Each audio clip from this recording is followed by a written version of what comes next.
Alors on se retrouve donc recruter son premier salarié, comment on fait, combien ça coûte. On en parle aujourd'hui avec Sophie Paulin, bonjour, de Serre France donc. Également Gaëtaine Bernard de Pôle emploi, bonjour, merci d'être avec nous. Et puis Antoine Morel, donc chef d'entreprise, notre témoin de Vestadom, hein, c'est une activité service. Service à la personne au domicile des particuliers. Et vous avez recruté, vous allez nous expliquer dans quelques instants. Alors on parle de finances depuis tout à l'heure, d'argent. Sophie Paulin, à partir de quand on peut recruter sur l'aspect financier? À partir de quand?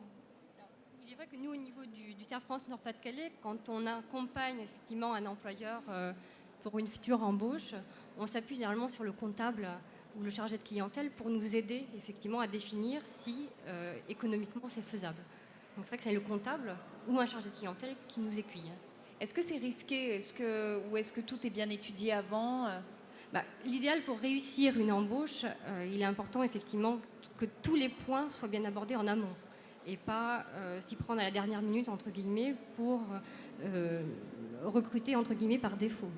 D'accord. Alors quelles sont les possibilités justement de contrat? Comment ça se passe? Est-ce qu'on fait en fonction de ses besoins, je suppose, d'abord? Bien sûr. C'est vrai que nous, au niveau du Serre France en Pas-de-Calais, quand on reçoit un adhérent pour effectuer une embauche, on va poser énormément de questions. Et c'est vrai que les adhérents ne s'attendent pas forcément à toutes les questions effectivement que l'on va poser. L'idée étant de définir effectivement le contrat de travail qui s'adapte le plus possible aux besoins de l'employeur. C'est vrai qu'on a une panel de contrats de travail avec différentes durées du travail, avec plein de possibilités. Mais pour ça, on a effectivement besoin de poser énormément de questions à notre adhérent. Généralement, un entrepreneur, un créateur, vous lui conseillez d'embaucher à partir de quand? Est-ce qu'il doit se donner quand même une petite marge, 6 mois, 1 an, seul? Est-ce que vous avez des conseils sur le timing? C'est de dire effectivement quel est son besoin. Est-ce qu'il a un besoin immédiat? Voilà. Est-ce que c'est un besoin immédiat? Est-ce que c'est un besoin pour dans 1 an? Est-ce que c'est un besoin temporaire pour 3 mois? Est-ce que c'est un besoin permanent? C'est au vu de ces réponses-là qu'on va déterminer effectivement si on s'oriente sur un CDD ou sur un CDI. Antoine Morel, est-ce qu'on le sait dès le départ quand on crée, à partir de quand je vais embaucher? Est-ce que ça, vous l'avez su tout de suite? Dans la mesure où j'interviens au domicile des particuliers, dès le départ, il était convenu que j'allais embaucher des salariés très rapidement. Les prestations sont assurées par les salariés de l'entreprise. Ce n'est donc pas moi qui interviens. Donc il me fallait obligatoirement, dès le début de la création de l'entreprise, des salariés. Là, ça, c'est d'autant plus de pression. On sait que la création, c'est déjà un grand saut d'y aller tout seul, même accompagné. Alors, je suppose de prendre des gens avec... C'est effectivement une lourde responsabilité parce qu'il faut s'assurer lors du recrutement que les salariés partagent nos valeurs. Ils interviennent également chez des publics parfois précaires, en difficulté, des gens en perte d'autonomie, parfois seuls au domicile des particuliers. Donc il faut des gens de confiance, des gens qui partagent les valeurs de l'entreprise. Et il faut après, une fois qu'on a recruté le salarié, comme ça a été évoqué, une fois qu'on a défini le besoin, il faut s'assurer qu'on peut continuer à lui donner du travail. Parce que continuer la prospection, le marketing, et ainsi de suite. Sophie Paulin, il faut aussi penser à tout ce qui est aspect financier. Est-ce que ça vous aide tout de suite à calculer combien ça va coûter, le salaire plus les charges? Bien sûr, on fait des simulations effectivement de coûts grâce au logiciel Paye pour effectivement donner un ordre d'idée effectivement à l'employeur de combien va lui coûter son salarié. Gaëtaine Bernard, souvent c'est peut-être la première surprise d'un créateur, d'un chef d'entreprise, voir combien ça coûte. Est-ce que ça peut être la mauvaise surprise, ça? Alors souvent, quand il s'adresse à nous, le chef d'entreprise a déjà évoqué cette question avec la personne qui l'accompagne ou la structure qui l'accompagne. Donc a priori, il est déjà informé. Néanmoins, il existe un certain nombre d'aides au recrutement. Donc les employeurs peuvent bénéficier d'aides financières, d'allègements de charges. Donc on peut aussi les informer sur ce qui va peut-être les aider aussi à franchir le pas. Savoir que pendant 6 mois, 1 an ou 2 ans, on aura une exonération de charges ou au moins un allègement de charges où on bénéficiera d'une prime au recrutement, ça peut aider à prendre la décision. Ça, c'est valable pour tout le monde? Tout le monde y a droit, ça, à une exonération de charges sur son premier salarié?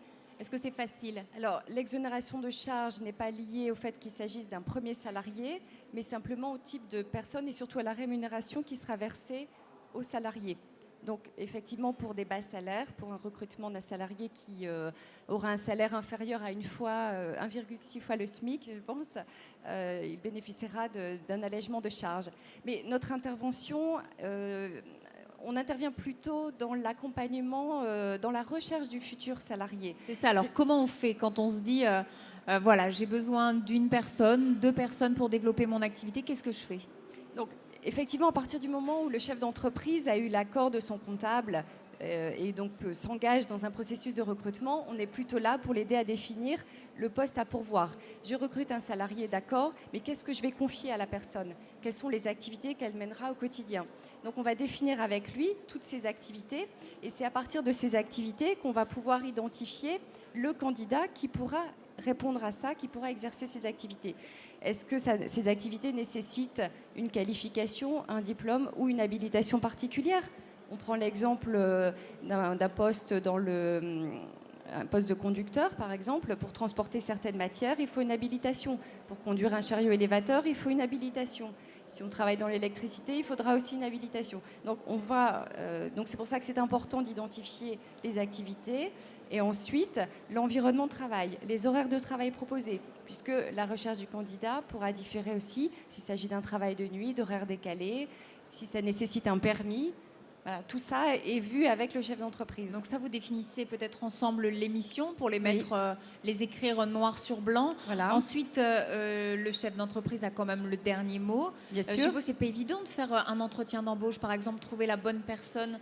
Est-ce que vous accompagnez aussi là-dessus? Oui, on peut apporter des techniques, des outils au chef d'entreprise pour lui permettre de mener un entretien, pour l'aider à sélectionner, hiérarchiser les candidatures qu'il aura reçues.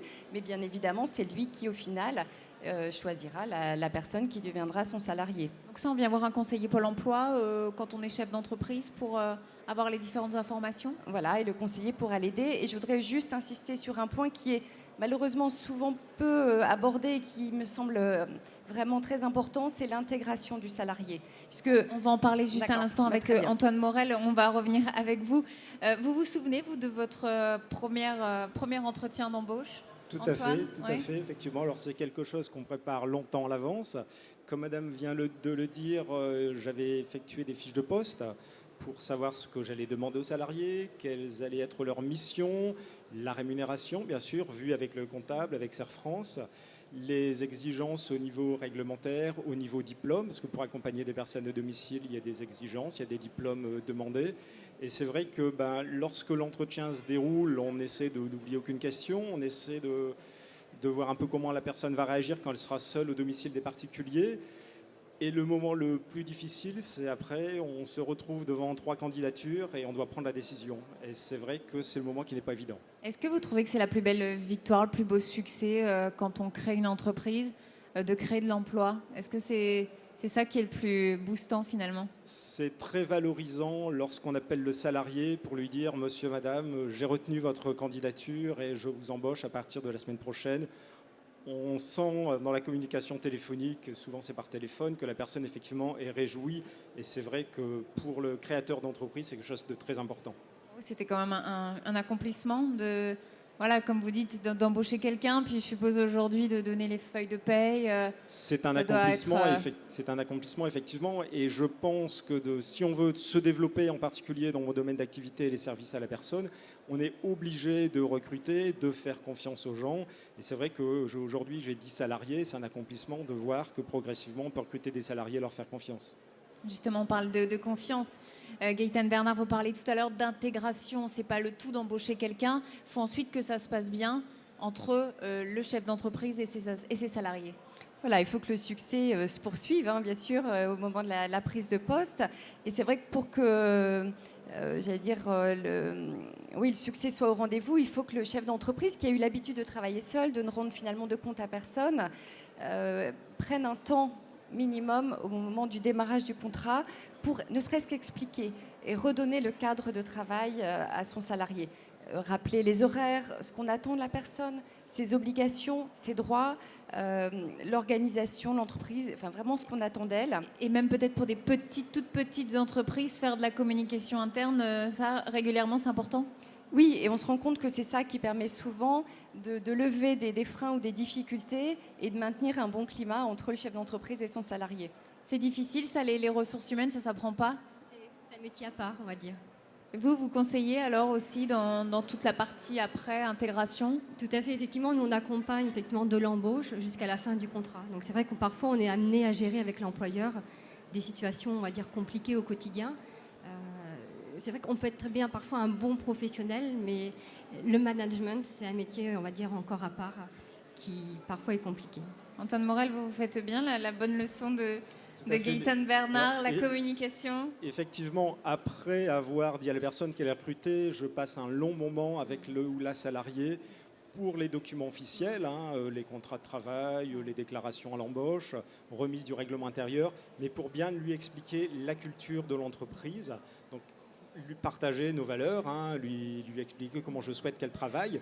Et une fois que la personne est embauchée, je continue à la voir régulièrement. C'est important d'avoir des contacts réguliers, téléphoniques, aller voir les gens sur leur lieu de travail pour savoir comment ça se passe. Ils ont besoin d'être accompagnés. En tout cas, on n'est plus seul avec ses salariés. C'est une équipe, on peut le dire. Stéphane Diagana revient justement sur cette notion d'équipe. C'est aussi vrai dans le sport. On l'écoute.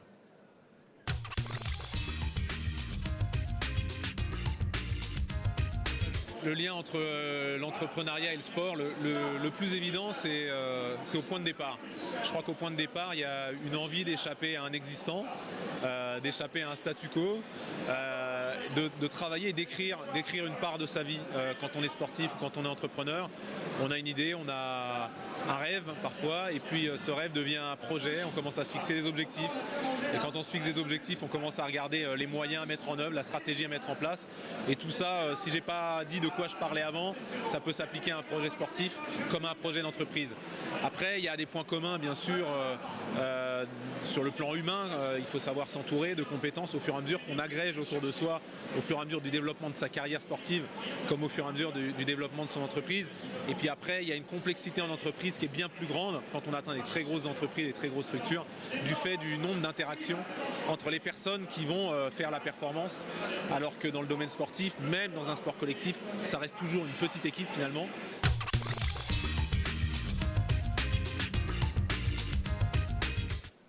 Antoine, vous partagez ça, l'avis de Stéphane Diagana? Effectivement, un sportif seul ne peut rien faire et je dirais un patron, un entrepreneur seul ne peut rien faire. On a besoin d'une équipe.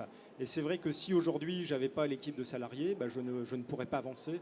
Donc l'équipe est vraiment, la notion d'équipe est vraiment quelque chose de très important, primordial. Gaëtan Bernard, vous souhaitez rajouter un tout petit dernier mot? Peut-être qu'on peut venir vous voir, vous souhaitiez donner le numéro, peut-être qu'on peut venir vous voir dans le salon. Oui, juste dire que la notion d'équipe est importante, mais la notion de conseil et d'accompagnement en amont est très importante également. Et juste rappeler le numéro de téléphone que peuvent composer les chefs d'entreprise, donc le 39 95, pour avoir tous les renseignements, tous les conseils utiles. 39,95, donc c'est noté. Merci beaucoup à tous les trois d'avoir participé à cette émission sur le financement, le développement et puis vous donc sur cette belle aventure du premier salarié. Tout de suite on parle du numérique, c'est important pour booster son chiffre d'affaires, impossible de faire autrement aujourd'hui.